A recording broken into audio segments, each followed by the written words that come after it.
जय गुरुदेव।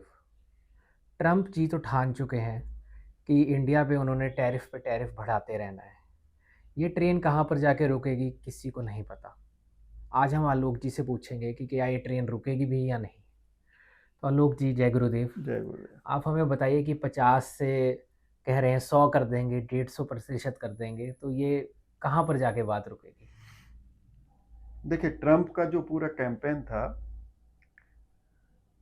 इलेक्शन वाला, वो था कि हम इस जो गिरती हुई अमेरिकन अर्थव्यवस्था है, अमेरिका फर्स्ट, तो इस पर कैंपेन करके उन्होंने ये इलेक्शन जीता।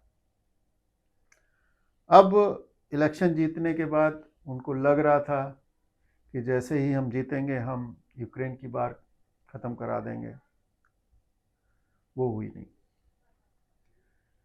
अब उनको ये भी लग रहा है कि उनकी वहाँ पर लोकप्रियता कम होती जा रही है। तो अब भी जो कुछ वो कर रहे हैं वो मुझे बहुत ज़्यादा लग रहा है प्रोपोगंडा। देखिए, आपको एक्शन लेना है तो आप एक्शन ले सकते हो। जी। उनका बिल्कुल हाल ये है कि वो कहते हैं एक महीने बाद 25% लगा देंगे, एक महीने बाद 50% लगा देंगे। तो ये पोस्चरिंग है और उस पोस्चरिंग से उनको कुछ फ़ायदा नहीं हो रहा है।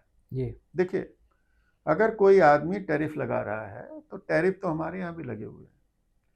और पिछले लगभग 4-5 साल में जो जो हमारे सेलेक्टिव सेक्टर्स थे, तो उसमें इंडियन गवर्नमेंट ने भी टैरिफ लगाए हैं। बस ये है कि जैसे कि ट्वाइस का था हमारा, तो ट्वाइस पर लगभग 20% के आसपास टैरिफ हमने लगा दिया।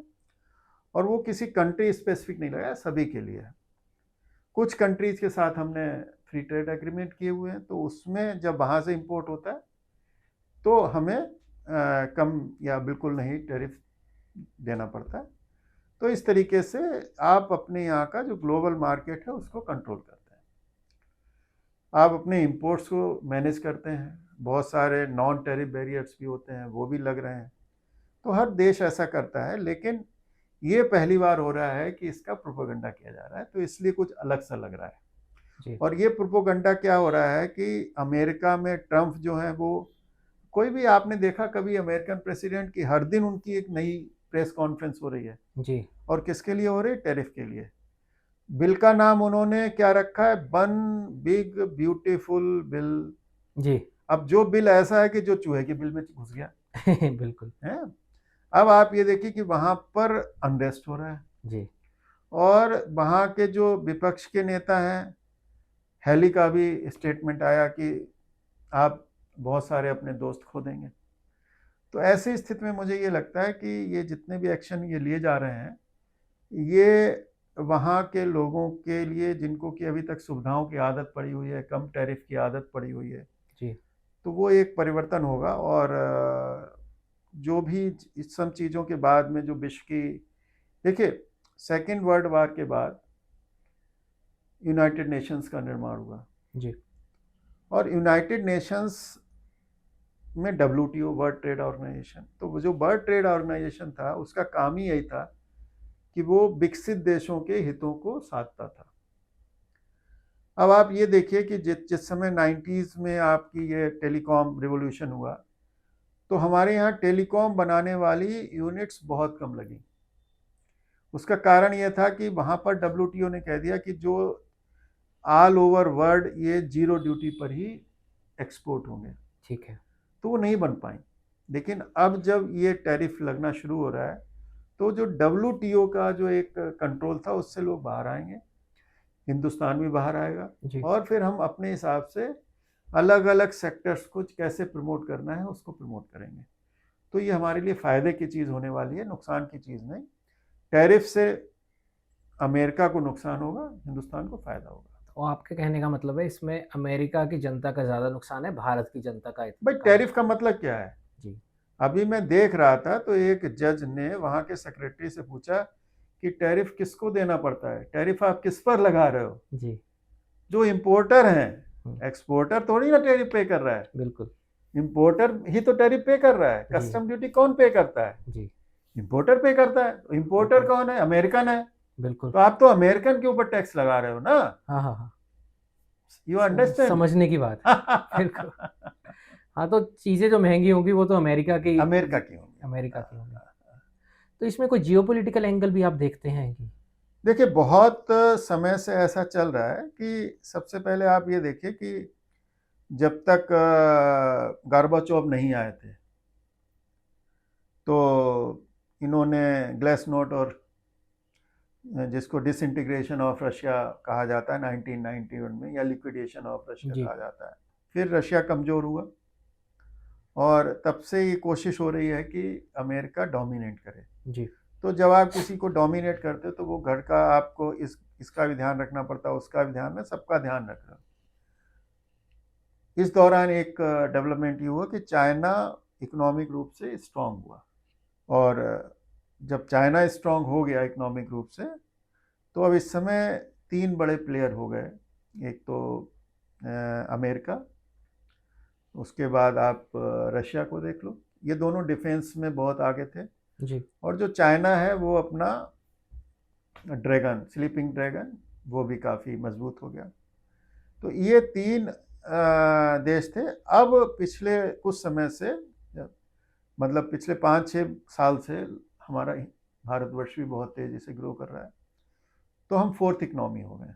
जी। तो इस ग्रोथ के चलते भारत भी एक अच्छा दावेदार हो गया है, जो कि ग्लोबल वर्ल्ड में एक पहचान रखने लग गया है। बिल्कुल।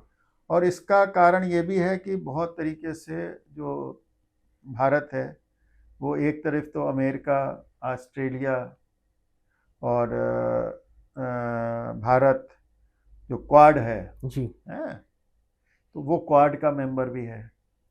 फिर वो ब्रिक्स का मेंबर है जिसमें अमेरिका नहीं है। बिल्कुल। तो इस तरीके से बहुत सारे आपके एसोसिएशंस बने हुए हैं जो अलग अलग हितों को साध रहे हैं, और जिसमें ब्रिक्स जो है वो एक ऐसी रणनीति है कि अमेरिका को बाहर रखकर आप, क्योंकि देखिए अमेरिका क्यों आज सुपर पावर बना हुआ है, क्योंकि वो डॉलर जो है जी। वो इंटरनेशनल ट्रांजैक्शंस के लिए यूज होता है। डॉलर की मान लीजिए आज एक वैल्यू 1 रुपए की 80 रुपए है, तो 80 गुनी तो उनकी वैसे व्यवस्था हो गई। बिल्कुल। अगर आप ये देखिए तो ये इस तरीके की जो व्यवस्था है जो कि जिसका झुकाव अमेरिका की तरफ है।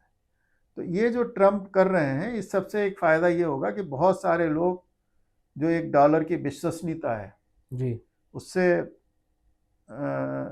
डाउटफुल हो जाएंगे, और फिर वो कोशिश करेंगे कि अपनी कुछ ऐसी, जैसे कि हम इस समय डिसाइड कर लिया हमने कि यूएई के साथ हम जो लोकल करेंसी है उसमें व्यापार करेंगे, जी।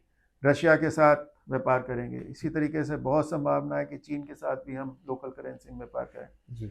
या ब्राज़ील के साथ लोकल करेंसी। तो इस तरीके से धीरे धीरे डॉलर जो है ख़त्म हो जाएगा।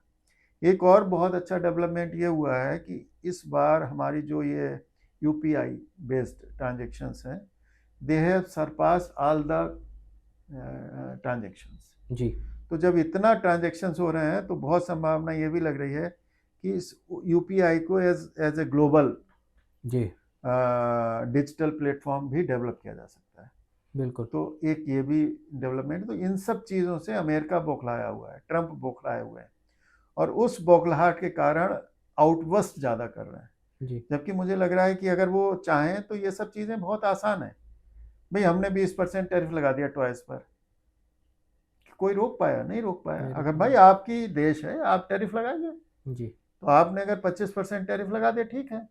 अब आप कह रहे हो कि रशिया से ऑयल नहीं खरीदोगे वरना हम 25 और लगा दो यार, ठीक है। हम अपने हिसाब से चलेंगे। बिल्कुल। ठीक है। तो आपका मतलब कंक्लूजन में कहें तो भारत को संयम से अपनी जो हितों की पॉलिसी है उसी को अपनाते रहना चाहिए और उसी तरह से आगे बढ़ना चाहिए। देखिए ऐसा है कि जो नेशन फर्स्ट, जी। तो ट्रम्प जो कर रहे हैं अपने हिसाब से नेशन फर्स्ट रखते हुए कर रहे हैं, तो वैसे ही भारत है वो भी। आप देखिए कि मोदी जी के स्टेटमेंट्स कितने नपतुले आ रहे हैं, और जब अभी पहली बार उन्होंने कहा कि हम अपने भारतीय हितों से कोई समझौता नहीं करेंगे, तो इस तरीके की जब बात होती है तो मुझे ये लगता है कि this is blessings in disguise. जी। हमें एक मौका मिला है, हमें जो एक WTO की पकड़ थी उससे बाहर आने का मौका मिला है। हालांकि बहुत सारी चीज़ें हम PLI के द्वारा कर रहे हैं, प्रोडक्शन लिंक्ड इंसेंटिव देकर, लेकिन अब वो क्षेत्रों में भी हम घुस जाएंगे जिस क्षेत्रों में अभी तक हम नहीं घुसे थे। जी। जहाँ तक प्रोडक्शन की बात है, तो इंडिया का प्रोडक्शन अच्छा है और we have got a lot of market. तो अगर अमेरिका नहीं लेगा तो कोई यूरोप में बेच लेंगे, यूरोप नहीं लेगा तो साउथ अफ्रीका में जाके बेच लेंगे। बिल्कुल। So we have got a good market जी। और हम कम्पिटिटिव मार्केट है।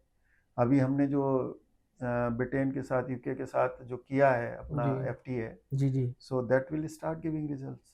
जी। सो मुझे लगता है कि ये विन विन सिचुएशन होगी। ठीक है, चलिए आलोक जी, हमारे दर्शकों के साथ अपने विचार साझा करने के लिए आपका बहुत-बहुत धन्यवाद। Short and sweet. Thank you. जय गुरुदेव। जय गुरुदेव।